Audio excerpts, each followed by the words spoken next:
Recently, fans have been mighty hard on big-time Becks for winning matches and titles and supposedly not putting many talents over. In fact, fans have now bestowed a new nickname for Lynch, Becky Hogan. This, of course, in reference to the immortal Hulk Hogan, who many fans feel, quote, won all the time and never liked putting many talents over. Now, at first, Becky was not happy at all with the Hogan comparison several weeks back, stating on a third-party podcast, and I quote, "These people go around and compare me to the scummiest person on earth after everything I've done for them, and I'm the bad guy? I'm supposed to sit here and take it? Even though I haven't done anything wrong, I broke through the glass ceiling and I changed the game." End quote. This, mixed with numerous unflattering comments from her husband Seth Rollins regarding Hogan. It was pretty safe to say Becky Lynch would not be embracing the Hulkamania comparison anytime soon. But wait! Insert plot twist! Just 2 weeks ago, on Monday Night Raw, Becky Lynch stormed to the ring to confront Lyra Valkyria, sporting the red and yellow, the very colors of the immortal icon himself. This blew up online, and fans were interested to see if Becky's change of heart and the embracing of Hogan's reputation would continue into this past week's Raw. The answer?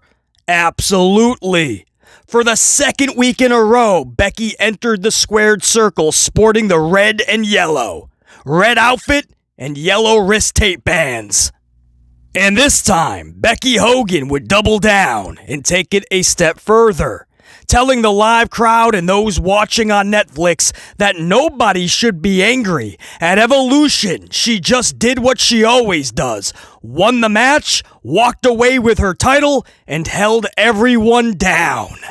A direct reference to Hogan's reputation, but now, instead of resisting the comparisons, Becky was now embracing them. Now, many fans, including BC, were not just curious, but actually looking forward to seeing where Lynch would take Becky Mania this Monday on Raw. However, late Thursday morning, the WWE Hall of Famer Hulk Hogan, Terry Bollea, passed away at the age of 71. With tributes currently scheduled for SmackDown and Raw, it is very possible and maybe even highly likely that Becky decides to drop the shtick, or that WWE suggests that she drop the act. Out of respect, or not to cause controversy, or maybe both. But BC says not so fast. As a Hulkamaniac, brother, for decades, I believe it would be amplified respect for Becky to keep Becky Hogan alive. In fact, let's turn it up. If fans are already fed up with Becky, she's supposedly the Hulk Hogan of the women's division, then I want to hear Real American blasting as she makes her entrance this Monday on Raw. Blast that through the arena. Where's that Hulk Hogan theme? Because that's one of the elements that was missing during the tribute on SmackDown. That iconic theme blasting through the arena. Could you imagine Becky Lynch coming down sporting the red and yellow with that music playing? Oh, the heat! And yes, Hulk Hogan would absolutely approve that idea in a nanosecond. Hulk Hogan was all about that business. If I'm Bex, I say don't shut down the red and yellow. Amplify it. If they gonna hate anyway, give them something to hate. Like Pops used to say, I'll give you something to cry about. It'll be interesting to see what Becky decides to do this Monday, or is the real question, what will WWE allow her to do? In closing, I thought it'd be fun to compare Becky's booking to some of her fellow female talents within World Wrestling Entertainment, just to see if the Becky Hogan moniker is even valid. In her last 100 matches, excluding schmaz matches like Royal Rumbles and such, but in her last 100 matches, Becky Lynch is 81 out of 100. That is 81 W's, 19 L's. That is an 81 win percentage. In comparison, let's randomly just take Bayley, for instance, right? This is a good contrast. Bayley has won 56 out of her last 100 matches. 56 W's for Bayley, 44 L's. So right there you say CBC, it's Becky Hogan, but not so fast. Because let's flip it over to Rhea Ripley. Rhea Ripley is 87-13, 87 W's in her last 100 matches, 13 on the L side. So if it's Becky Hogan, what's good for the goose has got to be good for the gander. It has to be Rhea Hogan. She has even more W's. She's always in the title picture, whether holding a title or not. Rhea Ripley's always there. She didn't even win the Rumble or the Chamber. She found herself in a title match, making that shit a triple threat. Bianca Belair, right? You don't really think of Bianca Belair with such a high winning percentage or pretty much dominating, but Bianca Belair has 80 W's out of 100. 80-20. That's nearly identical to Becky, who's got 1 W more. So I guess it would be Bianca Hogan?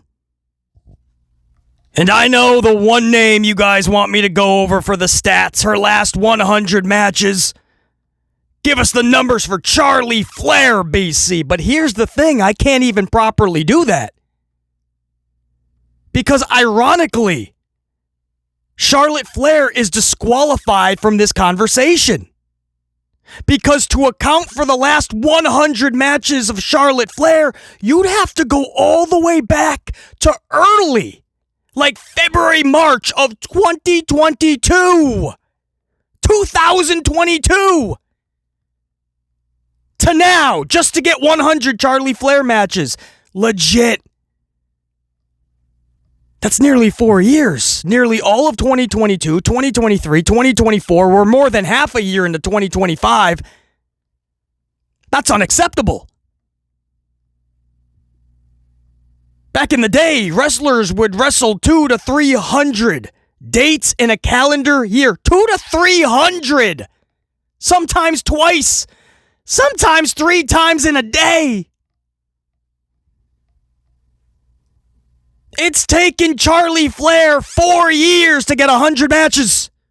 I understand some injuries. I understand some personal issues. I get all that. But the majority of the reason it took so long is they're just protecting her.